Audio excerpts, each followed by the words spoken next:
Muito bem tornado, tifoso bianconeiro. Tchau, tifoseria bianconeira, finestra bianconeira. Hoje, véspera do derby, vamos falar rapidinho aqui, de uma maneira bem resumida, algumas curiosidades sobre o derby, sobre a cidade de Turim. Mas antes, sempre em nome do fã-clube oficial da Juventus no Brasil, somos a voz oficial da Juve no Brasil, JOFC do Brasil. Siga-nos lá no Instagram e venha ser sócio e fazer parte desta família bianconeira.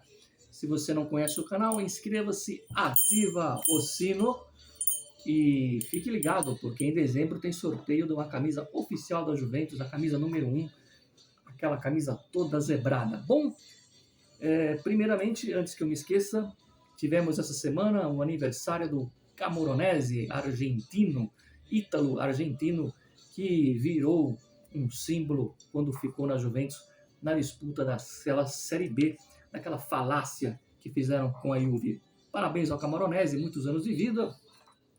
E vamos falar um pouco no final sobre a sentença. Vamos falar agora, vai.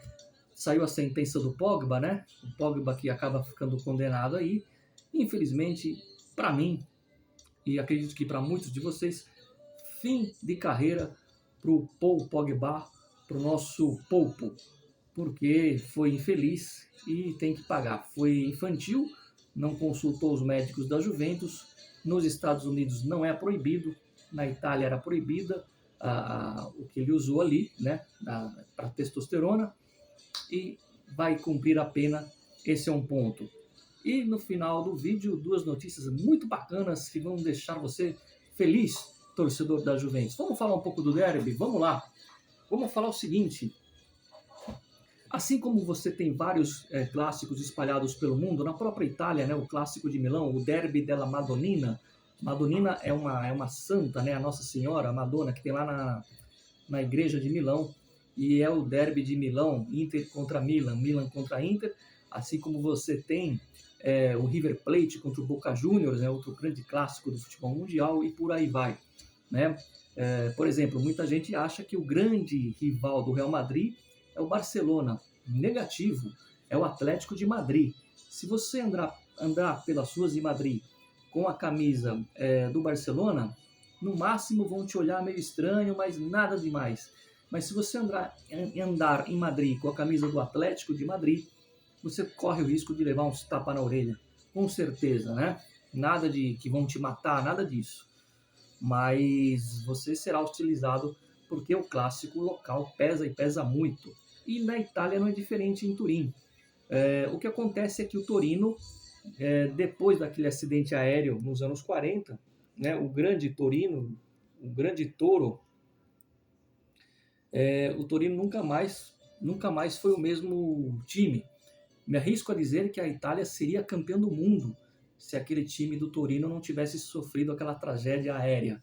Era realmente uma seleção, aquele time do Torino, era muito técnico. Claro, a Hungria não ganhou a Copa, né, com o Puskás em 54, mas aquele Torino era muito forte e a Itália já era 2 vezes campeão do mundo, tinha camisa. E depois daquele acidente, o Torino nunca mais foi o mesmo time. Ganhou em 92 disputou a final da UEFA, perdeu para o Ajax, mas nunca mais foi aquela. É diferente da Inter e do Milan, que estão sempre brigando por títulos. Isso não diminui a rivalidade local, né? Isso só vai entender quem conhece Turim, ou quem esteve lá, ou quem mora por ali. Em dia de derby, você demarca território, é um campeonato à parte. Lógico que esportivamente não vale nada, mas moralmente vale, e vale muito. Vale você falar assim: aqui na cidade mando eu, né? Então muita gente fala às vezes: eu não gosto do campeonato regional no Brasil, mas todo mundo gosta de ganhar o clássico e depois no dia seguinte olhar para o seu adversário, para o seu rival e falar: não, aqui quem manda na cidade sou eu. Isso é muito vivo até os dias de hoje na cidade de Turim. É uma questão de honra e de orgulho. E nos últimos anos a Juventus vem mantendo essa hegemonia nesse derby e vem ganhando. Espero que permaneça amanhã. Aliás, para quem não sabe, a Juventus ela é a maior torcida da Itália, uma das maiores do mundo. Porém, né, entre os torcedores e simpatizantes, são mais de 150 milhões, tá certo?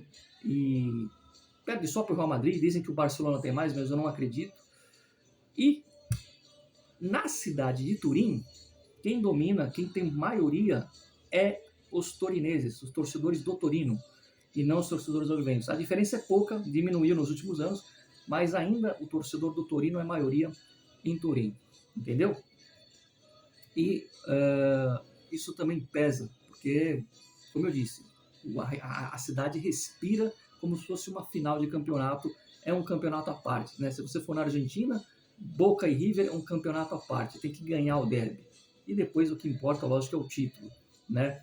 Isso conta pra caramba. E aqui vão umas curiosidades sobre esse derby. Para quem não sabe, o Torino foi fundado, sim, dissidentes da Juventus, mas era o Internazionale Torino, Internazionale, né? Já tem algo ruim no nome. E o Torinese Futebol Clube. Eles se juntaram junto com um grupo de ex-dirigentes da Juventus e fundaram o Torino. Então o Torino veio da Juventus, onde esses ex-dirigentes se uniram com um extinto clube chamado Internazionale Torino e o Torinese, e fundaram essa coisa chamada Torino, que é o nosso maior rival da cidade, né? Tem o Derby de Itália, que é o jogo com a Inter, e o Derby della Mole. O que é a Mole? A Mole é este símbolo aqui, tá certo? Tá até escrito aqui, La Mole.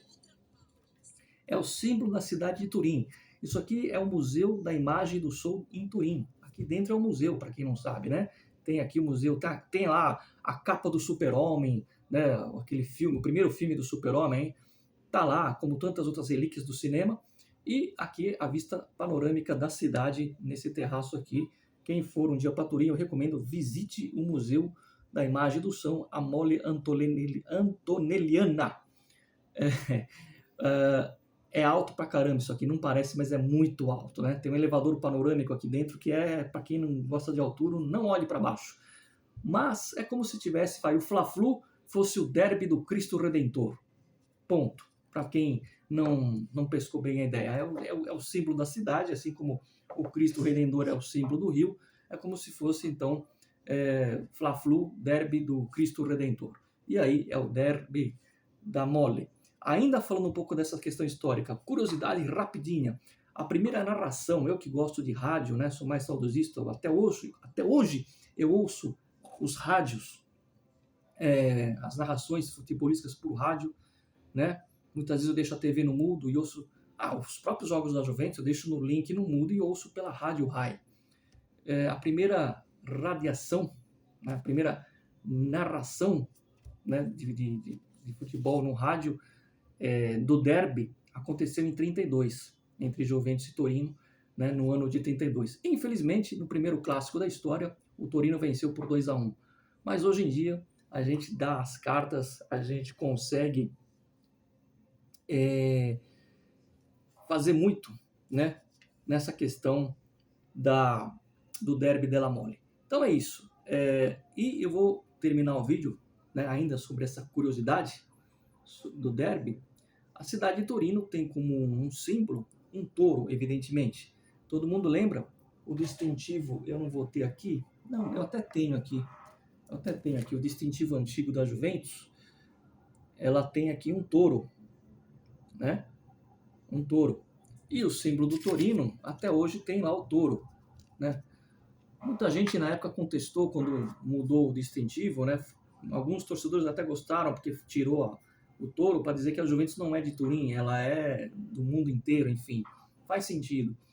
Mas por que o touro é o símbolo da cidade de Turim? Bom, diz a lenda que antigamente, bem antigamente, existia nos arredores da cidade de Turim, né, nas selvas, nos bosques, né, uma grande serpente. Serpente lembra o quê? Inter. Uma grande serpente, e era temido por todos. E nenhum aventureiro se arriscava a cruzar o caminho e encontrar a serpente, porque ia ser engolido por ela, porque ela era muito alta e grossa. É uma espécie de anaconda. Já pensou uma anaconda chinesa da Inter? Meu Deus do céu. E aí ninguém tinha coragem, e essa serpente ela cuspia fogo, colocava fogo nos bosques, aterrorizava Turim. eis, a não ser a única criatura, o único ser vivo que encarava a serpente de frente e que um dia lutou com a serpente e ganhou, foi um touro. Um touro que vivia nas imediações de Turim, vivia nesses bosques, e um dia o touro ficou bravo, encarou a serpente e no debate ali, né, no rally-rola, no jiu-jitsu animal, o touro venceu. Não sei se ele deu um chifre na serpente, eu não sei. Ele venceu com um embate, então ficou assim sendo como um símbolo que salvou a cidade das ameaças da serpente. Essa é a versão mais popular, e então foi adotado o touro como protetor, como um animal da cidade de Turim. Então amanhã, 1 da tarde, horário de Brasília, tem o derby de Turim, e aí vem as duas notícias boas. Primeiro, que vamos ter, a exemplo do que aconteceu contra a Lazio, a Curva Sul estará presente, os ultras estarão presentes, está liberado o megafone, está liberado faixas, bandeiras, sinalizador, como nos bons tempos, como foi contra a Lazio, amanhã está liberado. E atenção, porque em breve será definitivo sempre a volta da Curva Sul. Está muito perto já um acordo aí, e aí o presidente da Juventus, o Ferreiro, fez valer a pena. E para terminar, eu disse que tinha uma notícia boa, recapitalização de 200 milhões, o John Welcome, o John Welcome, patrão do clube, vai fazer essa recapitalização de 200 milhões na Juve. É isso, amanhã então tem Derby della Mole, amanhã a gente se vê após a partida ou à noite, mas tem vídeo. Dá um like aqui se você gostou das curiosidades do derby, do clássico, e é claro que a gente consiga manter a hegemonia no derby, porque o derby della Mole, ou melhor, Torino é e sempre será bianconera, até porque o Torino nasceu da Juve. Sempre força Juve, fino alla fine, dá um like no vídeo e amanhã a gente volta e se vê. E para terminar, veja lá hoje a entrevista do Allegri na véspera do derby. Ele deu no meio do repórter. Esse Allegri me representa.